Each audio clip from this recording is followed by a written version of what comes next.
Okay, so I've put together a very short presentation, but just to let you go through the composition of the critical essay, we'll break down the elements, but more importantly, the expectations of what we're looking for within each section of the critical essay for practice-based learning 3. Just to remind you that there are a variety of different feedback mechanisms in this module. This is only one of them. But obviously in the assessment guidelines, which are on GCU Learn, through the assignment tab, you'll get a far better breakdown word for word. And if you want to look at this against your essay, just break down every component, then I would advise you to do that certainly at the end of your essay. Obviously, there's been these practice-based learning week-to-week activities that we've been getting you to do either as a group or on your own. And we actually felt that certainly the formative feedback in week 8 and week 10 will have allowed you to individually understand and collectively what is expected of an annotated bibliography. I've put a couple of exemplars in the GCU Learn site, and one that's not so good, but one that's very good, very decent. And of course, there's this video again.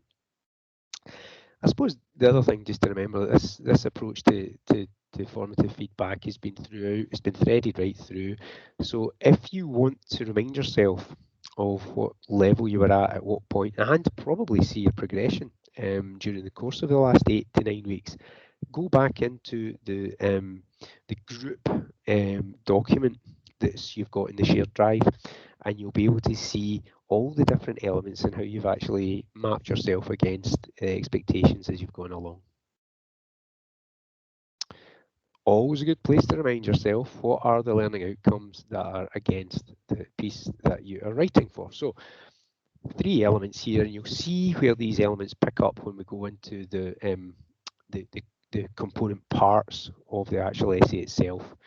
You have to critically appraise the available evidence regarding the physio management strategies that are undertaken during a placement. Now, what that means is that you have to evaluate using the evidence, but also evaluate the evidence to actually say, is there a lot of evidence, and the evidence that's there for that particular technique or intervention strategy, is it good evidence or is it a bit woolly around the edges?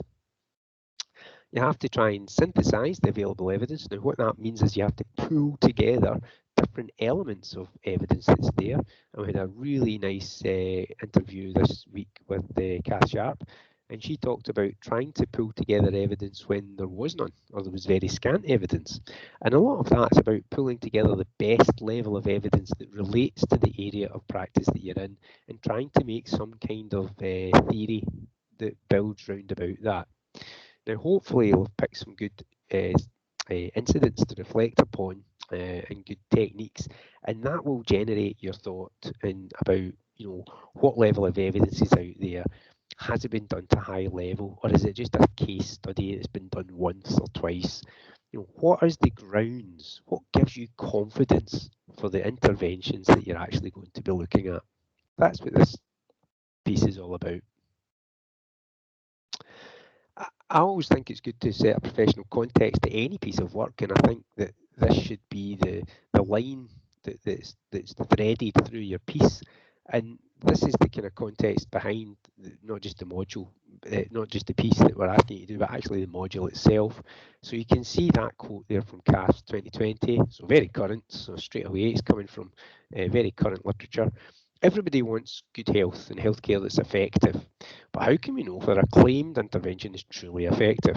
Many interventions are given with the best of intentions, typically because they've been done for years, but they've later been found to be ineffective and potentially got the potential for harm and a wasted resource. So just touching base on that element of wasted resources, because time is money, your time is money, the interventions themselves might be quite expensive.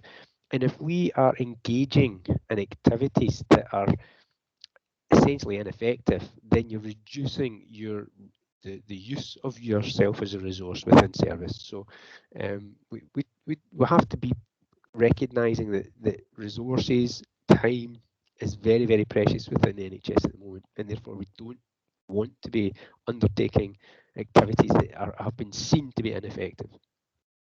Anyway, let's put a professional slant on it. The Chartered Society of Physiotherapy, again 2020, outlines its research strategy that the profession needs to learn about which physio interventions and services work, encourage the development of a vibrant, diverse community that produces, embraces and implements high quality research from a broad range of methodological perspectives, and also to provide support that encourages the dissemination of published research that contributes to the advancement of physio practice. And these are threads that I'm looking for to set context in the essay.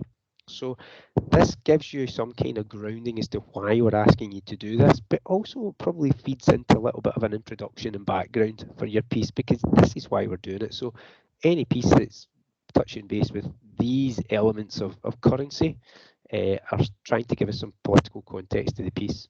And that's good. It's a good thing. Right, let's get into the actual component parts, because this is pretty much when we do a deep dive to any piece. All the strategic thinkers out there of you are probably going to say, what do I need to do and when? So we've got 4 elements overall within this critical reflective essay. First part is a critical reflection. Now, you've done a lot of that in PrBL2, so we're comfortable that you've got that kind of reflective element on that. The kind of real ask of you in this one is you keep it brief. It's only 25% of the overall mark, the personal reflection. So we are looking for you to keep it brief, but to really identify and think about the triggers for your critical incident.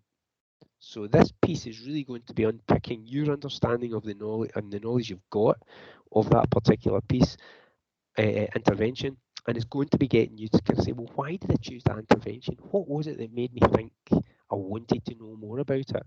It could be that you just couldn't believe why it was working. It could be that you've never actually seen it working, or it could be just strange or random. It might have just come out of the blue. You might not have been taught it in uni, and that might be a trigger. That might be a reason for you wanting to know more about it. Second component of this piece, it's only worth 15%. It only has 400 words, but it's the identification of a research question, and we'll come to that later.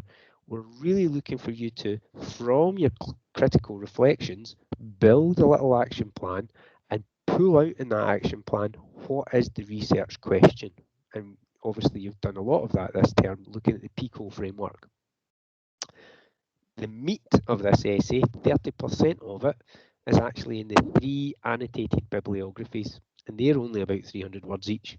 So we're looking for you to kind of capture your thoughts out of 3 studies that you've found that have got a key relationship to the intervention that you're studying just now, and we'll break you through that as we go through that section. The last part is pulling it all together, disseminating, recommending practice, and that's worth 20% of your overall mark. So when you've done your annotations, when you've actually scrutinised the literature that's out there for the intervention that you've been wanting to research, we are looking for you to pull that together and recommend future practice. Now, it might be that you've found the panacea of treatment. That's fantastic, but it might actually be that you've found that there's scant knowledge and there's not very in the literature and the methodology that's been used to get to that point is quite ropey. So that's okay. It's okay to recommend that for future practice we need to look into things further. That's okay. I think it would be worse to just look at very ropey literature and just accept that it's okay to continue to practice when quite obviously there's not the level of confidence in a particular treatment technique. So for those keen people that like to add up, you'll realise that out of those 4 elements, it only comes to 90%, and that's because you are now senior students. We are expecting you to be writing at a decent level, so we are giving you 10% on this essay for your academic writing style, your referencing, and the presentation of the piece that you actually submit itself. And this is really just to kind of up the ante a little bit more for next year, because you really are expected in level 4 to be producing academic written work at a good academic standard. Right, let's just go into that part one. 25% equals about 700 words on our 2,500 word essay. So we're asking you to look at the reflective cycle of your choice. Don't spend too much time trying to kind of justify your reflective cycle. We're expecting you at this point to be quite comfortable with the reflective cycle. But these are the kind of questions that you might have to ask yourself when you're unpicking a critical incident. And I've had a few questions about what is a critical incident on the Padlet.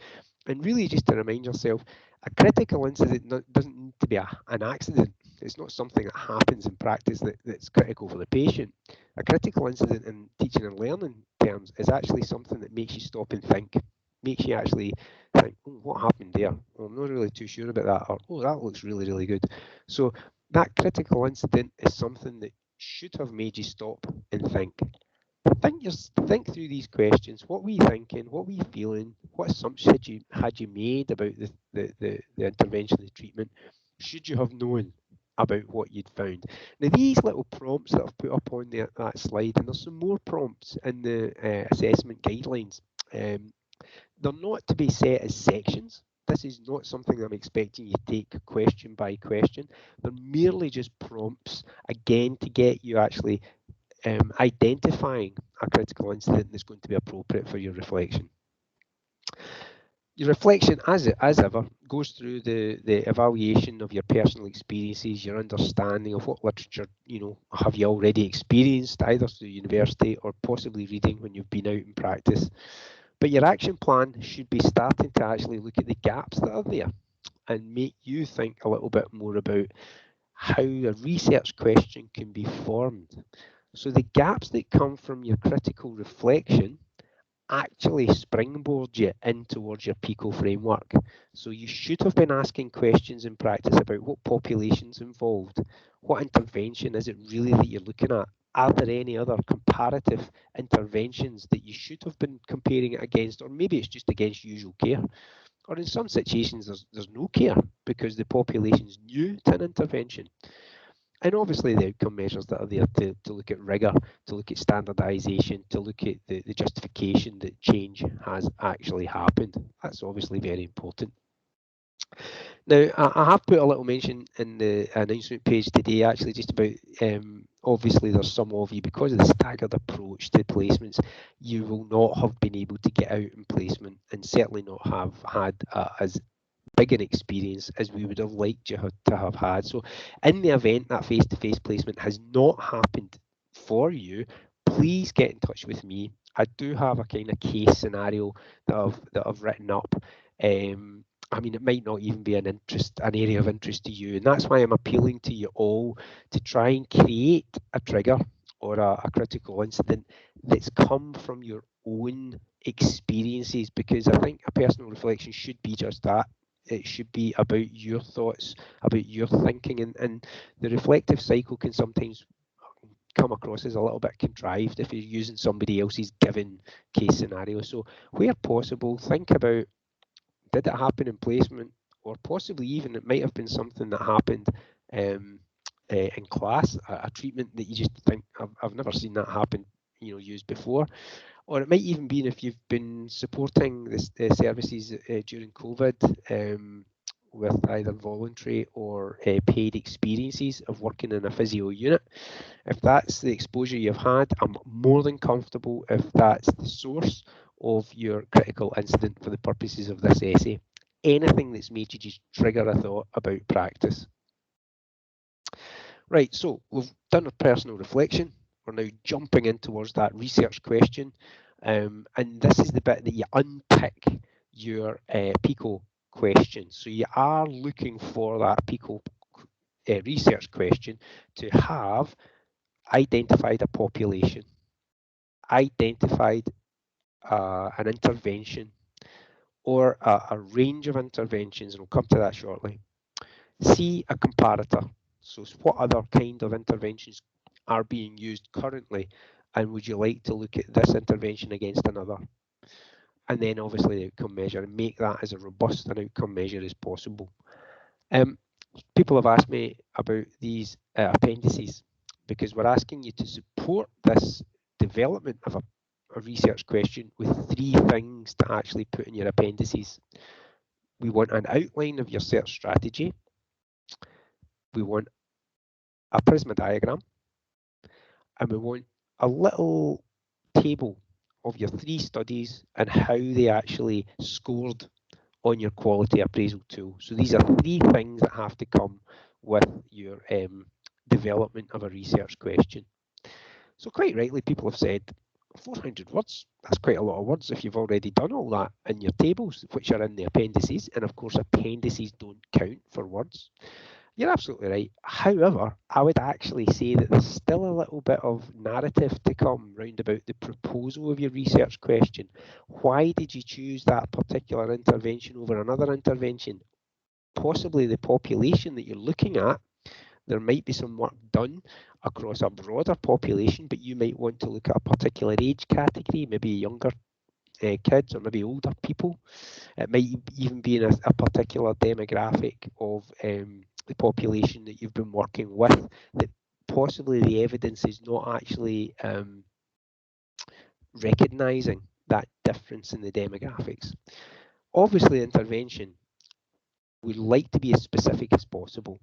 So something like the use of strengthening, that's quite broad, but is there a particular style of strengthening that you maybe want to look at? Is it, it could be eccentric strengthening, it could be functional strengthening, it could be some form of low load, high rep strengthening. So you might actually be looking for some kind of type of strengthening.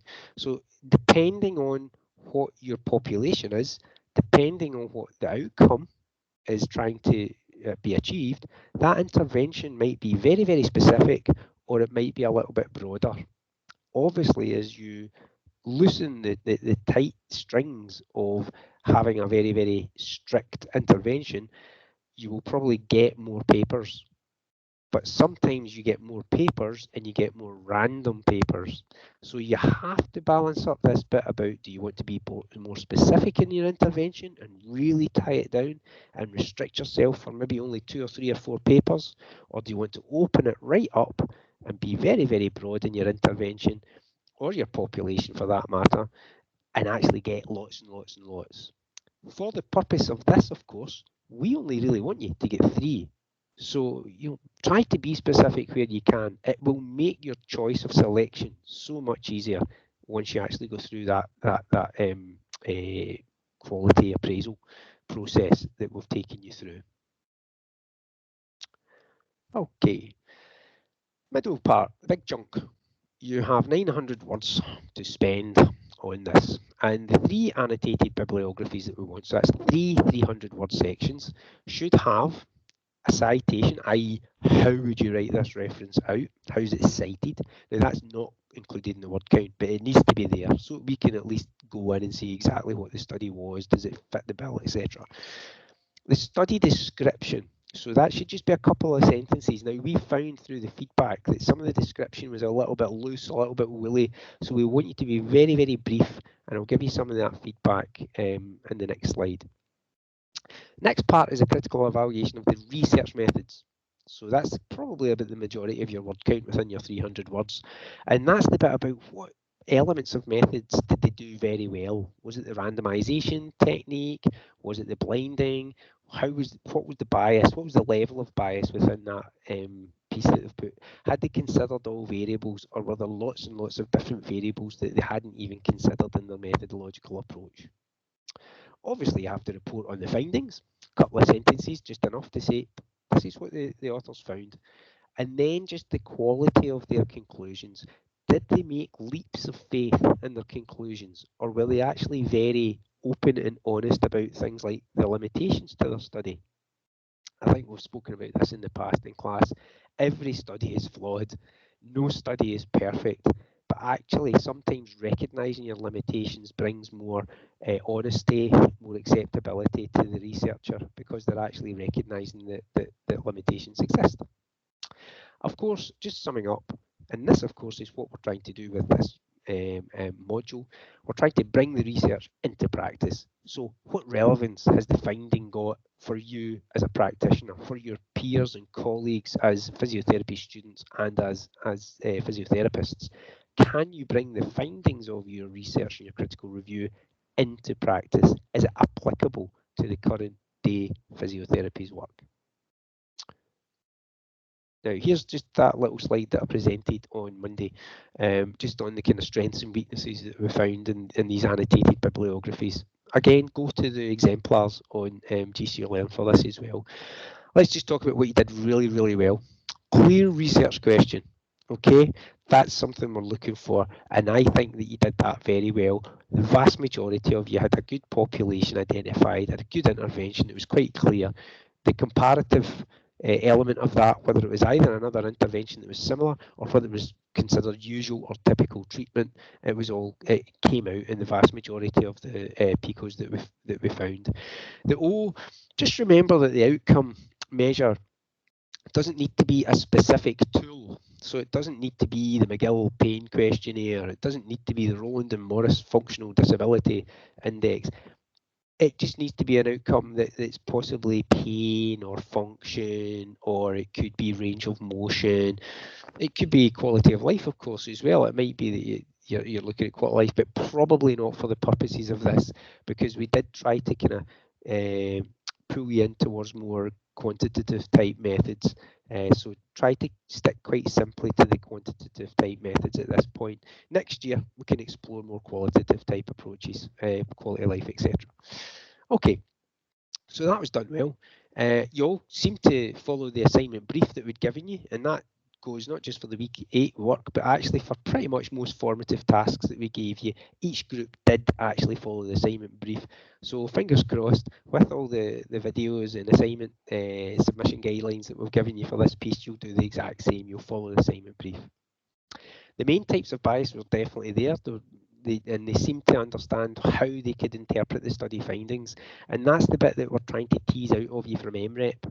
It's okay to understand the type of bias, but how would it then shape your confidence and interpretation of what the study actually finds? Does it make you more confident, or does it actually make you less confident to put that intervention into practice? So that plus the extent of the findings was done well. Elements that really need to be kind of looked at, and I alluded to this just earlier in this presentation, is that the description that you're putting forward right at the outset after the citation, it needs to be really clear, concise about what intervention was done, what was the content, the dose, was there an experimental comparator group, was it usual treatment, not, and with the results, try to make sure that you're understanding the statistical analysis that's actually been put forward. Was it a between group analysis, i.e. was it measuring the impact of one treatment, one cohort, and then another treatment on another cohort? Or was it within group, where they maybe have the same cohort and they have two different interventions and they look at the differences within a group? So when you're doing that, get into the way of just picking out what statistical values have been significant to the researchers.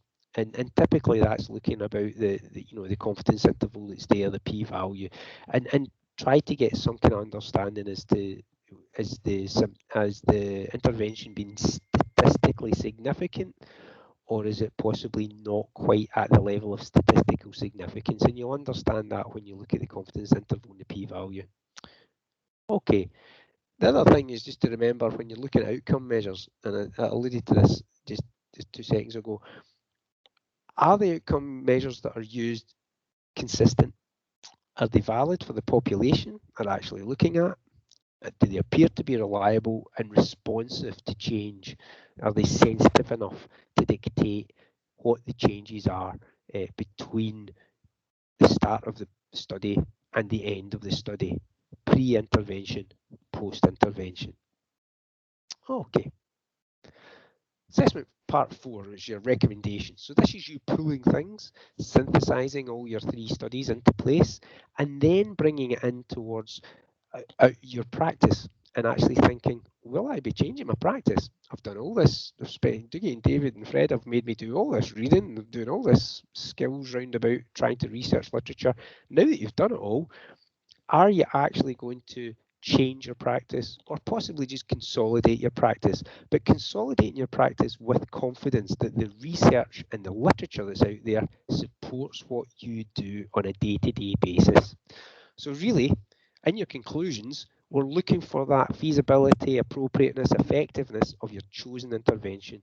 What were the combined findings from the 3 studies? Are they all in agreement? Is there consensus? Or are they actually all disagreeing that actually there's no real best intervention after your study?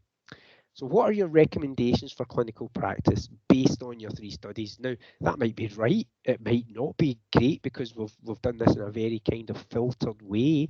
We haven't done a full systematic review of the literature with you. That will come next year.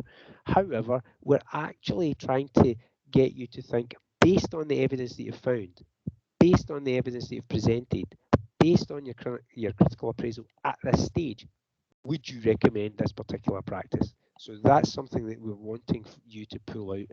And that's based on your findings over the 3 studies. Of course, there might be better studies out there that you've mastered, but don't worry too much about that. We just want you to have this very, very clear train of thought all the way through your process, and then based on your findings, would you do it? So what does your review mean for practice? Is it strong enough to keep practice going in the direction it's going, or should we actually start to think about influencing at a higher level, maybe at a policy level, at a national public health level? Is this something that we need to be looking at? Does the rigour, the quality of the studies actually support these findings? So that's the bit about our current practice, what we're doing out there. Do our studies support what the practitioner that you've been working with? Does it support their practice? And what does it mean for research? Of course, there are always more research that we could be doing. And as I said earlier, not every research protocol is without its flaws. But what flaws are there particular to the research that you've studied in your chosen area of clinical practice? And it could be something like further research needs to be done on a different demographic. Further research needs to be put in place the kind of strengthening approaches we're actually taking, because we're not sure what one's working and what one's not working. Same for MANIPs, same for functional rehab. So there's that element about understanding, even though you've got some research there, are there gaps that still exist, and what are those gaps? Okay, so that's the piece. Hopefully that gives you a good insight as to what we're expecting from you. The submission guidelines is where some people do trip up, and remember this is 10%, guys, so you can have a really nice piece and then fail to score points in the submission section for your academic writing, etc. So remember, go back to the assignments tab in GCU Learn, where this is all written out in the assessment handbook for PrBL3. There are 4 sections that we're looking for. There are 3 studies as a focus for section 3. Overall, despite the little variance that you'll get in word count, we're looking for no more than 2,500 words.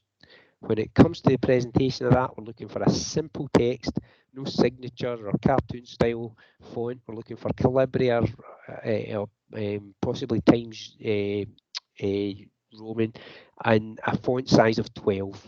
Spacing to 1.5 or double as tops. Obviously, GCU use their own modified Harvard referencing throughout, so make sure you're up to speed with that. The deadline for this, and the initial deadline for this, is obviously Tuesday, 4th of May at 1 p.m. through Turnitin UK. Now, I am very well aware that there are many of you who are actually got placements on at the moment, and these are going to extend in towards April and in some instances May.